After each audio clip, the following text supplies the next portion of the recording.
आज की यहाँ क्लास आपके लिए बहुत ही महत्वपूर्ण होने वाली है, क्योंकि आज हम आपका जो भूगोल है क्लास 10th है उसका अध्याय 3 जल संसाधन से एक जल दुर्लभता क्या होती है और जल दुर्लभता के कारण कौन कौन से हैं। बड़ा ही मोस्ट इंपॉर्टेंट क्वेश्चन है, हर वर्ष एग्जाम में आता है। तो देखिए बहुत ही आसान तरीके से आसान शब्दों में समझाने वाला हूँ। दुर्लभता का जो शाब्दिक अर्थ आप निकालेंगे, इसका मतलब निकलेगा कमी आना। किसमें कमी आना? जल में। तो यदि कोई भी स्थान है, किसी भी स्थान पर यदि लंबे समय से उस पर जल की कमी आ रही है तो उसी को कहते हैं जल दुर्लभता। जल दुर्लभता की परिभाषा किस तरह देंगे आप कि किसी स्थान पर लंबे समय तक पानी की कमी आना या जल की कमी आना ही जल दुर्लभता कहलाता है। नोट्स तैयार करने के लिए यहाँ से स्क्रीनशॉट के माध्यम से नोट्स तैयार आप कर सकते हैं। ये जल दुर्लभता के जो कारण हैं, वहाँ बहुत सारे कारण इसके हो सकते हैं, लेकिन कुछ मुख्य कारण मैं आपको यहाँ पर बता रहा हूँ। सबसे पहला जो मुख्य प्रमुख कारण है वहाँ है बढ़ती हुई जनसंख्या के कारण। बढ़ती हुई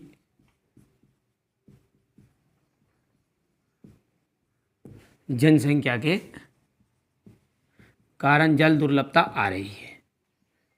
जो आपके उद्योग है, उन उद्योगों की भी संख्या बढ़ती जा रही है, तो उसके कारण भी जल दुर्लभता आ रही है। तो बढ़ते हुए, या फिर हम लिख सकते हैं बढ़ती हुई उद्योगों की संख्या के कारण। साथ ही साथ आपने देखा होगा जब जनसंख्या बढ़ रही है तो उनके लिए अनाज भी ज़्यादा पैदा करना पड़ रहा है। अर्थात आज जो जल की जो सिंचाई की जा रही है जल से, तो वहाँ सिंचाई अंधाधुंध की जा रही है, उसे कहते हैं अत्यधिक सिंचाई के कारण, या बोल सकते हैं आप अधिक अनाज उत्पादन करने के कारण। तो अधिक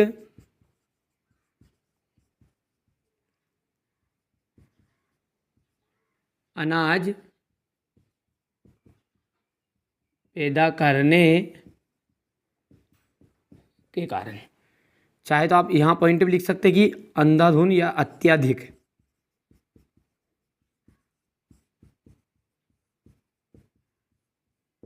सिंचाई के कारण। साथ ही साथ आपने देखा होगा कि जो जल है उसका अंधाधुंध दोहन हो रहा है। देखिए एक दूसरे से रिलेटिव ही पॉइंट सारे रहेंगे। यहाँ पर इस पॉइंट को आप इस तरह भी बदल सकते हैं कि अंधाधुंध जल के दोहन के कारण, जो आज जल का अंधाधुंध उपयोग किया जा रहा है उसके कारण भी आपकी जल दुर्लभता आ रही है। ऐसा नहीं है कि सिंचाई के कारण ही सारी कमी आ रही है। ठीक है, जल का आज शहरीकरण हो रहा है, जगह जगह पर शहर बसे जा रहे हैं, तो इसलिए शहरीकरण के कारण भी जल दुर्लभता आ रही है। तो यहाँ पे एक पॉइंट यहाँ भी लिख सकते हैं कि शहरीकरण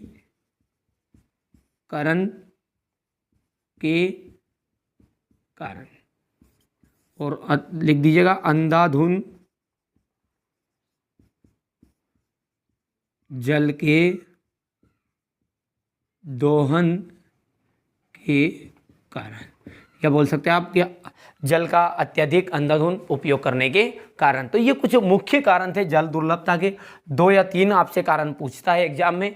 स्क्रीनशॉट के माध्यम से आप इसे अच्छे से नोट्स तैयार कर लीजिएगा। मैंने जल दुर्लभता किसे कहता है यहाँ भी समझाया है कि जब लंबे समय तक किसी भी क्षेत्र में या किसी स्थान पर यदि जल की कमी आ रही है तो उसे ही कहेंगे जल दुर्लभता, और उसके ये रहे कारण। तो आशा करता हूँ आपको अच्छे से समझ में आ चुका होगा कि जल दुर्लभता क्या है और इसके कारण कौन कौन से हैं। तो यदि फिर भी कोई डाउट है इस टॉपिक से रिलेटिव तो आप बेझिझक कमेंट कर दीजिएगा, और यदि कौन से टॉपिक पर आप वीडियो बनवाना चाहते हैं वहाँ भी आप कमेंट कर सकते हैं, ताकि मैं अगला वीडियो आपके कमेंट के अकॉर्डिंग बना सकूँ।